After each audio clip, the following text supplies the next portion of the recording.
Bonjour Camille Schmoll. Bonjour. Camille Schmoll, vous êtes géographe, membre de l'Institut universitaire de France et maître de conférence à l'université Paris Diderot. Et vous êtes spécialiste des questions migratoires. Pourquoi certaines de vos recherches portent-elles spécifiquement sur les femmes migrantes ?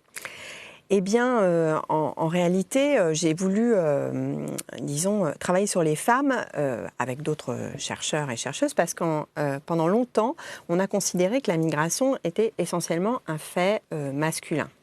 On a considéré que les femmes étaient essentiellement plutôt des suivantes, c'est-à-dire qu'en fait, elles allaient rejoindre leur mari dans un deuxième temps, dans le cadre de processus notamment de regroupement familial. On considérait aussi que les femmes étaient souvent moins amenées à trouver une place sur le marché du travail, du moins directement, par rapport aux hommes migrants. On s'est rendu compte qu'en réalité, les femmes ont toujours émigré, qu'elles ont souvent émigré seules ou parfois eu un rôle de pionnière, c'est-à-dire qu'elles sont arrivées avant les hommes et ont été rejointes par leur mari. Donc on s'est rendu compte que finalement le rôle des femmes dans l'immigration a toujours été un rôle important. Et aujourd'hui, on a en plus, dans les 20 dernières années, une augmentation de la part des femmes dans les flux migratoires et notamment des femmes qui partent seules. Donc c'est lié, dans le cadre des migrations vers l'Europe, c'est lié entre autres, il y a beaucoup de raisons qui expliquent cette mise en mobilité des femmes, mais entre autres, c'est lié à la demande de travail dans les secteurs du soin, par exemple du soin aux personnes, ou encore dans les secteurs qui ont trait aux soins aux enfants. Donc en fait, c'est lié à la fois à l'entrée des femmes européennes ou à la participation de plus en plus importante des femmes européennes au marché du travail, et c'est lié également à des questions démographiques telles que le vieillissement dans l'Union européenne. Alors, est-ce que vous constatez, on va dire, avec cette féminisation des migrations vers l'Europe, une modification de ce que les chercheurs ont à dire sur la question migratoire, les flux migratoires, l'intégration? Comment ça se passe ? Alors, une modification de ce que les chercheurs ont à dire.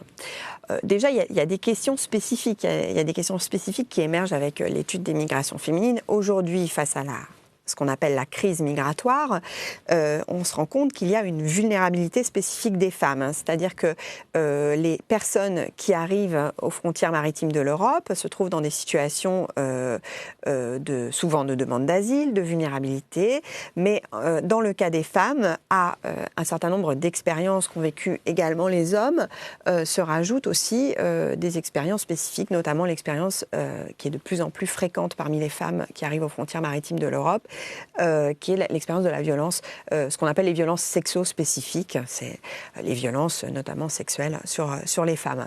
Donc on a des problématiques spécifiques aussi qui arrivent avec les femmes, et aujourd'hui il est forcé de constater que la prise en charge de ces problématiques, tout comme la recherche sur ces questions-là, est encore un petit peu balbutiante. Ensuite, sur la question de l'intégration, eh bien, c'est une question complexe parce que on a un certain nombre d'idées reçues sur la question. Par exemple, on considère souvent que les femmes ont vocation, par nature, en quelque sorte, à s'installer, à s'intégrer.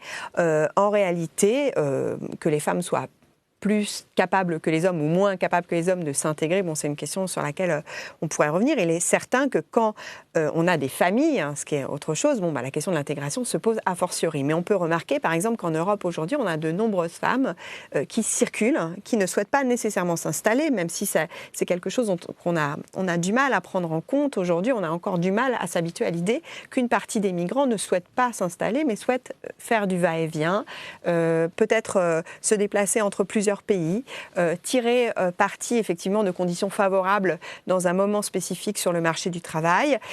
Certaines de ces femmes, par exemple, conservent en fait leurs attaches familiales au pays d'origine. Je pense notamment aux femmes d'Europe centrale et orientale qui aujourd'hui se déplacent pour travailler vers les pays d'Europe de l'Ouest et ensuite retournent périodiquement, parfois 6 mois par an, au pays pour s'occuper de leurs proches.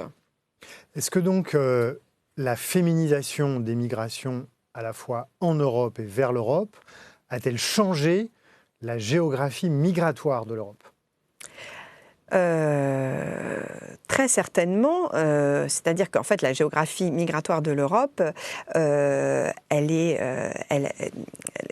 liée au processus d'intégration européen. Et ce processus d'intégration européen, il a amené à l'intérieur de l'espace européen à une mise en mobilité importante des femmes, effectivement. Donc à la fois avec des régions qui avaient une demande importante de main-d'œuvre féminine, notamment en Europe du Sud, et c'est encore le cas, malgré la crise économique, et par ailleurs une mise en mobilité des femmes, notamment originaires d'Europe centrale et orientale, avec la possibilité, effectivement, avec cette intégration européenne et la libre circulation qui en découle, pour ces femmes de se déplacer facilement d'un État à un autre. Merci beaucoup Camille Schmoll. Merci.